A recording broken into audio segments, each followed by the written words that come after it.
भी ना पेशाब करेगा औरंगजेब की पहचान पर। अब तो तिरंगा लहराएंगे पूरे पाकिस्तान पर। अरे तुम मुख्यमंत्री नहीं बनने वाले तुम अभी, तुम्हारे ख्वाब चुकनाचूर होने वाले देवेंद्र फडणवीस। एकनाथ शिंदे फिर बनेंगे मुख्यमंत्री। देखिए हमारा टारगेट है, फोकस है इस राज्य को आगे बढ़ाना। मुझे क्या मिला, इससे महाराष्ट्र को क्या मिलेगा, और इसीलिए पहले महायुति की सरकार थंपिंग मेजोरिटी में लाना, ये हमारा फर्ज। कम कांटे का मुकाबला है और निश्चित रूप से बिना अजीत पवार की मर्जी के कोई भी सरकार नहीं बन पाएगी।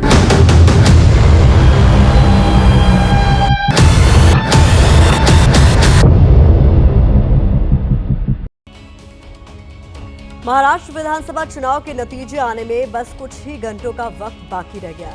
नतीजों से पहले आए एग्जिट पोल के नतीजों में महायुति की सरकार बनने का दावा किया जा रहा है। एग्जिट पोल्स के मुताबिक बीजेपी सबसे बड़ी पार्टी बनने वाली है और ऐसे में अगर एग्जिट पोल के नतीजे सही साबित होते हैं तो कल महाराष्ट्र में सबसे बड़ा सवाल होगा कि सीएम कौन बनेगा। महायुति की बात करें तो सीएम की रेस में 3 चेहरों का नाम लिया जा रहा है। मौजूदा CM Eknath Shinde, deputy CM Ajit Pawar के साथ डिप्टी सीएम और महाराष्ट्र में बीजेपी का चेहरा देवेंद्र फडणवीस। सवाल यह है कि क्या इस बार बीजेपी 5 साल के सूखे को दूर कर अपना सीएम बना पाएगी? क्या इस बार मिटेगी बीजेपी की टीस और सीएम बनेंगे देवेंद्र फडणवीस?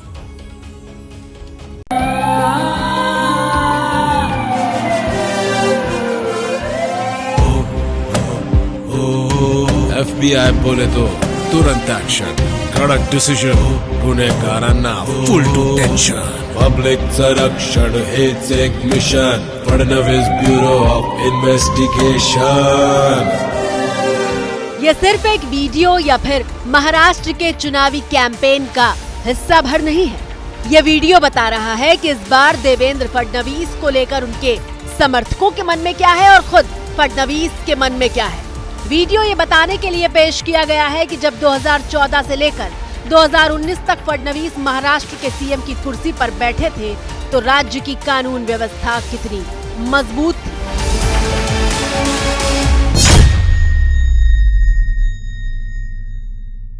याचना नहीं, अब रण होगा। जीवन जय या कि मरण होगा।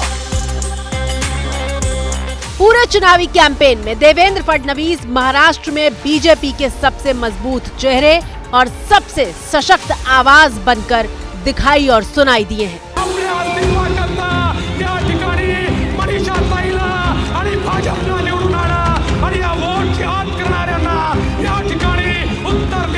दो 288 विधानसभा सीटों वाले महाराष्ट्र के नतीजे शनिवार सुबह से देश के सामने आने लगेंगे, लेकिन नतीजों से ठीक पहले इस बात की चर्चा बहुत तेज हो चुकी है कि अगर महायुति के पास बहुमत आता है तो इस बार सीएम की कुर्सी पर कौन बैठेगा। सीएम पद की रेस में 3 चेहरे घूम रहे हैं। पहला चेहरा देवेंद्र फडणवीस का, जो इस वक्त महाराष्ट्र के डिप्टी सीएम हैं और 5 साल सीएम रहने के बावजूद सरकार बनाने के लिए डिप्टी सीएम की कुर्सी पर संतोष किया।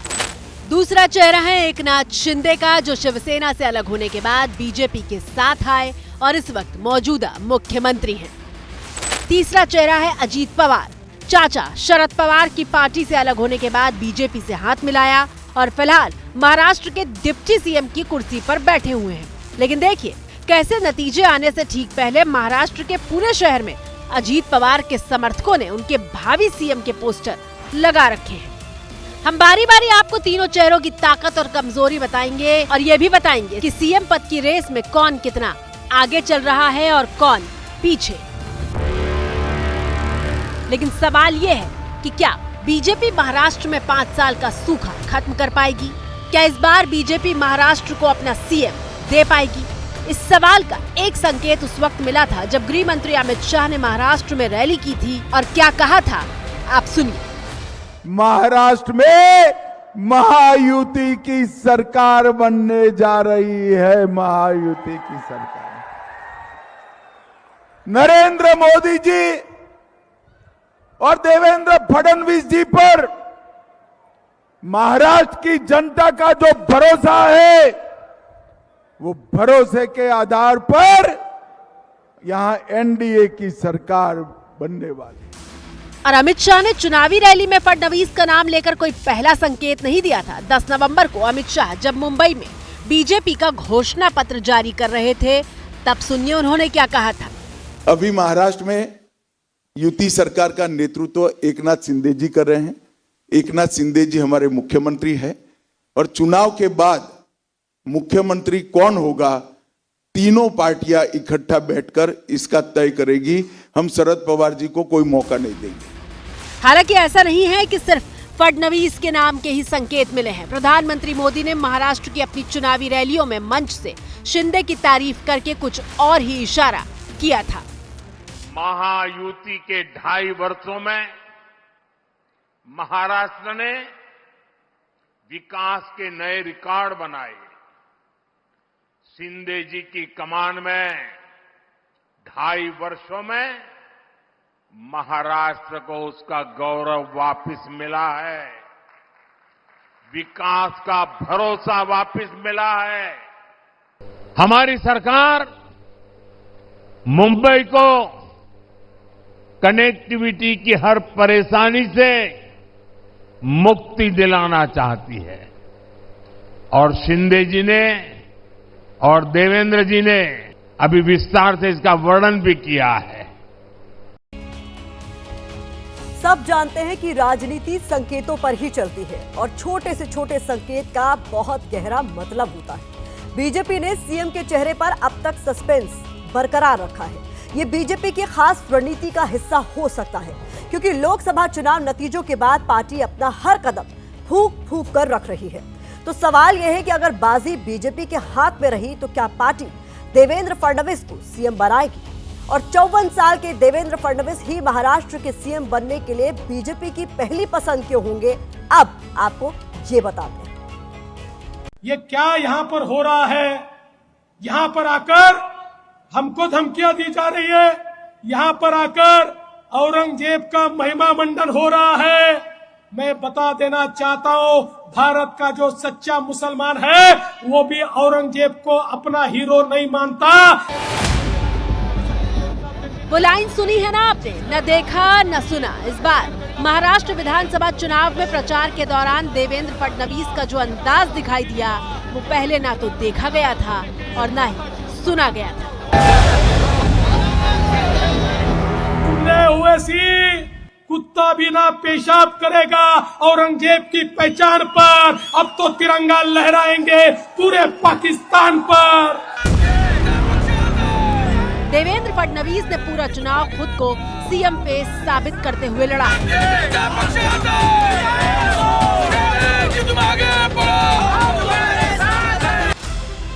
तीन बातें हैं जो देवेंद्र फडणवीस को चुनाव में सशक्त सीएम फेस साबित कर रही हैं।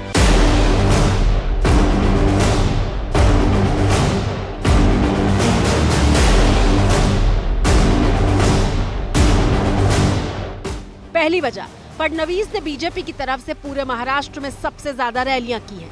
दूसरी वजह, देवेंद्र फडणवीस पूरे चुनाव में बेहद आक्रामक दिखाई दिए। वो महाराष्ट्र में हिंदुत्व का चेहरा बनकर उभरे हैं और उनकी ओवैसी से सीधी जुबानी जंग भी होती हुई दिखाई दी। अब वोट जिहाद का जवाब वोट के धर्म युद्ध से हमको देना है। देवेंद्र क्या बोल रहे? धर्म युद्ध, वोट जिहाद। अरे इलेक्शन हो रहा या जंग हो रही? तीसरी वजह, देवेंद्र फडणवीस पर ही तमाम विरोधी पार्टियों ने सबसे ज्यादा हमले किए हैं।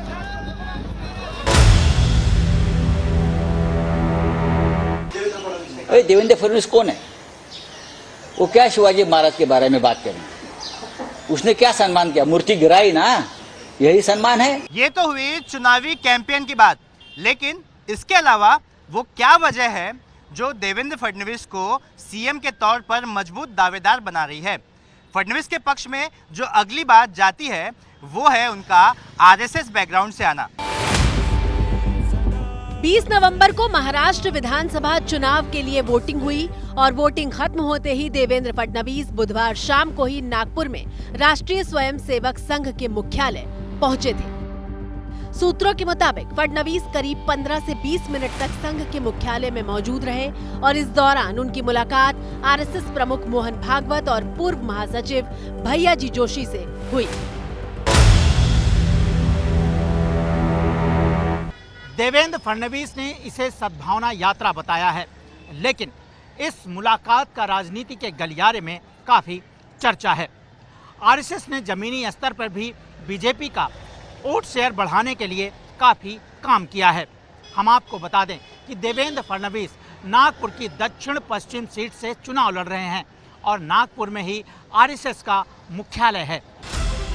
दूसरी तरफ अगले साल आरएसएस के 100 साल पूरे हो रहे हैं। अपनी स्थापना दिवस के मौके पर आरएसएस जरूर ये चाहेगा कि महाराष्ट्र की जमीन पर बीजेपी का सीएम काबिज हो और देवेंद्र फडणवीस वो नाम है जो न सिर्फ बीजेपी की चॉइस है बल्कि आरएसएस की भी उन पर मोहर है। और मिस्टर फडणवीस, इस बार ऐसा देखने में आ रहा है, correct me if I am wrong, कि यहाँ के इलेक्शंस में आरएसएस ड्राइविंग सीट में दिख रहा है। आरएसएस के टॉप लीडर्स यहाँ की सारी स्ट्रैटेजी तय कर रहे हैं, कैंपेन तय कर रहे हैं, on the ground they are in the front seat, आप बैक सीट पे दिख रहे हैं, ऐसा क्यों? ये आपको कहां से दिख गया, इसका रिसर्च ही मुझे करना पड़ेगा। देखिए, ऐसा बिल्कुल नहीं है। हाँ, ये जरूर है कि जो हमारा विचार परिवार है उस विचार परिवार को हमने साथ लेने की कोशिश की है, और क्यों की है वो भी बता देता हूँ, और वो भी क्यों आए हमारे साथ में। ड्राइविंग सीट पर हम ही है, स्ट्रेटेजी हम ही कर रहे हैं, सब हम ही चला रहे हैं। हमने उनको इतना ही निवेदन किया कि कहीं ना कहीं ये एनार्किस्ट एजेंडा के खिलाफ आप लोगों ने भी खड़ा होना चाहिए। और सिर्फ इतना ही नहीं, फडणवीस को बीजेपी के लिए जरूरी मान लीजिए या फिर मजबूरी, महाराष्ट्र का राजनीतिक समीकरण ही ऐसा है कि फडणवीस के बिना बीजेपी की दाल गलना मुश्किल है। मुश्किल क्यों है वो समझिए। एक तरफ है शरद पवार और उद्धव ठाकरे, दूसरी तरफ है एकनाथ शिंदे और अजीत पवार। एक तरफ बीजेपी के विरोधी हैं और दूसरी तरफ सहयोगी। इन दोनों को ही साधने के लिए बीजेपी के पास जो इकलौता ब्रह्मास्त्र है वो है देवेंद्र फडणवीस। शरद पवार महीन राजनीति के लिए जाने जाते हैं और उद्धव ठाकरे राजनीतिक कलाबाजियों के माहिर हैं। देश ने देखा कि कैसे बहुमत मिलने के बाद भी सीएम बनने के लिए उद्धव ने शरद पवार से हाथ मिलाकर पाला बदल लिया था। ऐसे ही माहिर राजनेताओं को साधने के लिए बीजेपी को फडणवीस जैसे मजबूत खिलाड़ी की जरूरत होगी। दूसरी तरफ एकनाथ शिंदे और अजीत पवार हैं। अजीत पवार को सत्ता भी चाहिए और पद भी चाहिए। ऐसे में बीजेपी अगर फडणवीस को अपना सीएम बनाती है तो फडणवीस सरकार को स्थिर रख पाएंगे, क्योंकि उन्होंने दोनों के साथ काम किया है और उनकी कमजोर नब्ज पहचानते हैं।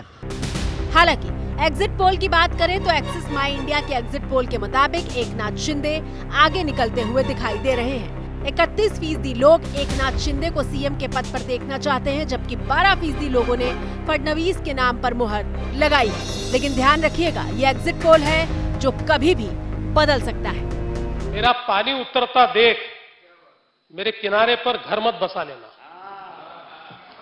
मेरा पानी उतरता देख मेरे किनारे पर घर मत बसा लेना। मैं समंदर हूं, लौट कर वापिस आऊंगा। 2.5 साल पहले की ये तस्वीरें भूले नहीं होंगे आप, जब एकनाथ शिंदे के नेतृत्व में सरकार बनाने का फैसला बीजेपी ले चुकी थी।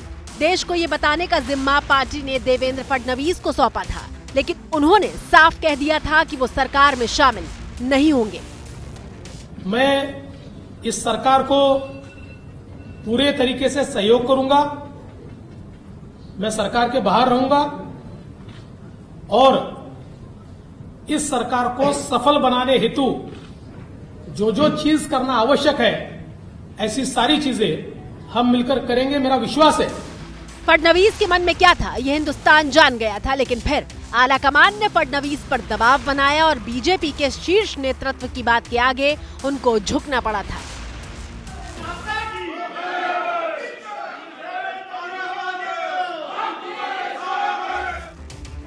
और इस बात की टीस 2.5 साल से सिर्फ देवेंद्र फडणवीस को नहीं सता रही होगी, बल्कि ये टीस हर कार्यकर्ता के मन में होगी कि सबसे ज्यादा सीटें जीतने के बाद भी उनका सीएम देश के दूसरे सबसे बड़े प्रदेश महाराष्ट्र में नहीं है। 2014 में देवेंद्र फडणवीस सिर्फ 44 साल की उम्र में महाराष्ट्र का सीएम बने थे। मी देवेंद्र गंगाधरराव फडणवीस ईश्वर साक्ष शपथ घेतो की कायद्याद्वारे स्थापित झाले आहे अशा भारतीय संविधानाबद्दल मी खरी श्रद्धा व निष्ठा बाळगीन। और उन्हें बीजेपी का सरप्राइज सीएम कहा गया था, क्योंकि सिर्फ दूसरी बार महाराष्ट्र में कोई ब्राह्मण सीएम बना था। इतना ही नहीं, फडणवीस दूसरे ऐसे सीएम थे जिन्होंने 5 साल का कार्यकाल पूरा किया था। जागो तो एक बार हिंदू, जागो तो एक बार हिंदू, जागो तो जागे थे वीर शिवाजी। हालांकि देवेंद्र फडणवीस के लिए इस बार सीएम की कुर्सी पर पहुंच पाना उतना भी आसान नहीं रहने वाला है। ऐसा हम इसलिए कह रहे हैं क्योंकि गठबंधन की राजनीति में कुर्सी के लिए कुर्बानी सबसे पहला हथियार होता है।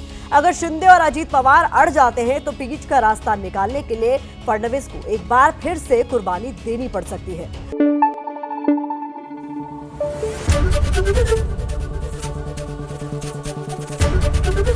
एबीपी न्यूज आपको रखे आगे।